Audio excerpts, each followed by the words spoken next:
Hello and welcome to Health Matters. I am Mary Alale Yusuf. An estimated 22 million lives were saved globally through the Stop Tuberculosis strategy between 1995 and 2012. Stop TB was initiated by the World Health Organization. However, in 2012, about 450,000 people worldwide developed multi-drug resistant tuberculosis. It is reported that 95% of cases and deaths from TB occur in developing countries, and about 1/3 of the world's population is infected with latent TB. On the program with me to discuss tuberculosis, commonly called TB, is Dr. Adeyeye Aribabuwo, Chairman, Association of General and Private Medical Practitioners of Nigeria, Lagos State Branch. He is also the Deputy National President, Healthcare Providers Association of Nigeria. You're welcome to the program, Doctor. Good morning. Now we're talking tuberculosis or TB. Most people know anyway that TB affects the lungs. But what other parts of the body could it affect? Yes, TB, when it occurs and wants to display itself in the real sense of infectivity, it affects the lung up to the level of about 90 to 95% of cases. Albeit there are other organs or tissues in the body, like the genitourinary tract. When we talked about that, we talked about the organs down there in the urinary system of a man. It can affect the bones, where you talk of osseous tuberculosis, for example. It can also affect virtually all tissues in the body. Maybe what is left exempted, probably skeletal muscle, for example, and one or two other tissues. Otherwise, virtually all the tissues of the body can be affected. Does this usually occur? I mean, TB affecting other parts of the bodies, yes. of the body apart from yes, we call it extrapulmonary tuberculosis. Extrapulmonary, it is the lung that you refer to as pulmonary. Yes. When it's now occurring in other tissues, you say extrapulmonary tuberculosis. It does occur. Okay, now how do you define tuberculosis? What is it really? Yes, tuberculosis is an infectious disease.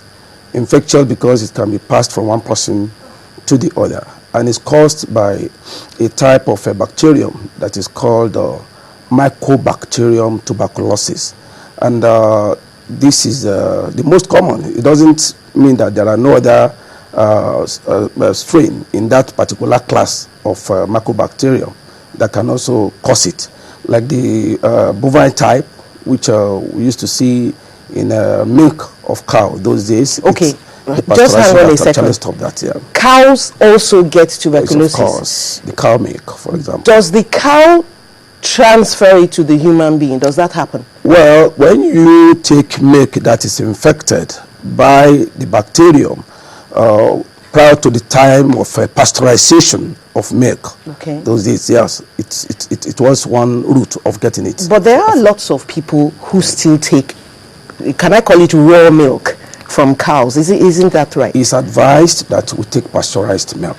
And pasteurization would mean that they've heated already it. Attenuated, it's heated, it's no more going to be active in that way to so affect it's safe to say then that heat will kill this bacterium as much as possible if it goes through the process of pasteurization.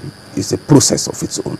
It's a scientific process. It's not just about creating heat. Okay, but can a human being, for example, get the disease from a sneezing cow, maybe? Incidentally, what happens is that they're what we call zoonosis. For example, you talk of animal disease being passed on to man. Yes. But when human beings, in this case, we're talking of tuberculosis for it to be active.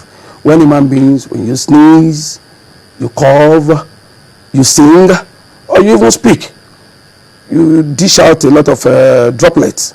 And when these droplets come out from us, especially if we don't cover our nostrils or mouth and everything, and the person is already infected, it is easy, for example, to transmit it. In fact, in a single droplet, you can have a lot of load of Mycobacterium there. And it takes about 10, for example, bacterium units to even cause, to even get another person infected. Okay. Do people have natural immunity to these bacteria? Is it possible that, for example, someone with tuberculosis sneezes, and then the person beside him doesn't get it because his body fights it? You see, a lot of factors are responsible for somebody getting it and not displaying or not demonstrating, or let me say, not exhibiting the signs and symptoms. It's not just about getting immunity per se.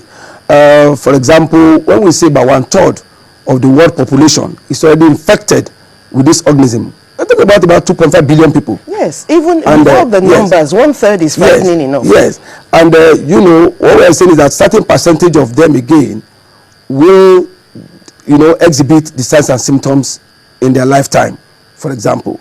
And of these, maybe about 90% of those who exhibit the signs and symptoms will really come out with real signs and symptoms of what tuberculosis means. Whereas another 25% will not even show the signs and symptoms, and yet they're there. So there's what we call the latent TB infection. Okay, before we go into the latent TB infection, let's first know, what are the signs and symptoms of TB? Yes, majority of cases, when it wants to occur, it affects the pulmonary unit, that's the lungs. So you see people with cough, you can develop night sweats, the person can develop loss of weight, it can mean that the appetite is low, or easy fatigability, that somebody just getting tired easily. Tired often. So, and you know, before you know what is happening, person start losing weight, for example, so to say, and that's why in those days it's called the consumption of that kind of a disease. So these are the major signs, and we can also have what you call hemoptysis, that's coughing out of blood. Initially with small dose, later the blood can be more.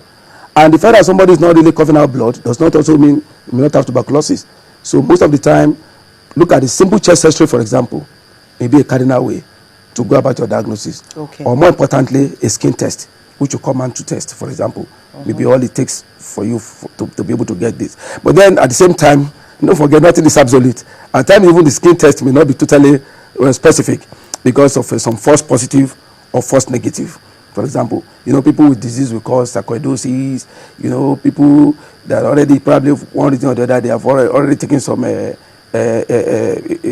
immunization before, for some vaccination, so to say, and in all of these, or somebody who is even frankly suffering from tuberculosis, for example, may even come out to give you a test.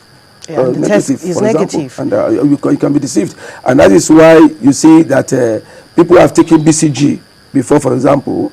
When they now want to go for mantle test, you can have altered results. So things are just there, but more often than not, those people, again, there's a way we also separate them.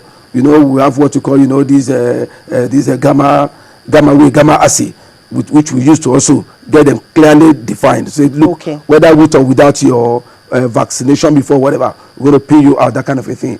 So there are ways to do that. But then, more importantly, contact is very important. The people around you, people who live with you, we can develop it, or let me say, we can get infected without them exhibiting the disease. So overcrowding, for example, is one factor. When there's bad ventilation, for example, you know, or maybe somebody is put in a camp where people are overcrowded, it could be in detention camp or whatever, or refugee camp. And of course, it can spread around because of close proximity. Thank you. Even due to poverty. When people, you see, this disease, people have come to realize it now that even that bacterium seems to be looking for poor people as its host, because in no ramification, whether at the onset, whether at complication, whether the so-called even disease we are talking about these days, which will probably come to later, these you know, multiple drug resistant cases, it is all about targeting the poor. Okay, how long does one have to wait before going to the hospital? There's somebody coughing, for example. It could just be a simple cough. How long does one have to wait before you say, wait, this looks like it's a more serious thing, let's go to the hospital? For example, if you see somebody having cough that is already getting over 2 weeks, for example, you begin to get worried about what's on ground. And with all that symptoms that we also talked about, like, you know, night sweat, fever, that kind of a thing, loss of appetite, fatigue, and all those things coming together, it's always advisable. I mean, go and see your doctor for just a checkup, if only for a checkup, even to be double sure. Because don't also forget that there are other things, another condition that coexist with tuberculosis these days.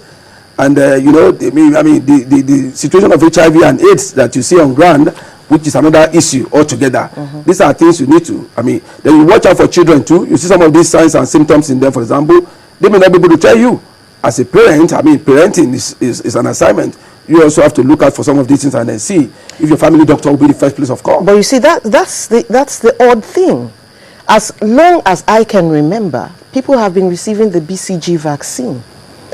Why are people still having tuberculosis when there is a vaccine? I got the vaccine, for example, as a child. My children got the vaccine. It's the first vaccine I think every child gets. In fact, one of the greetings for a new mother, after you have said, oh, congratulations and everything, next thing you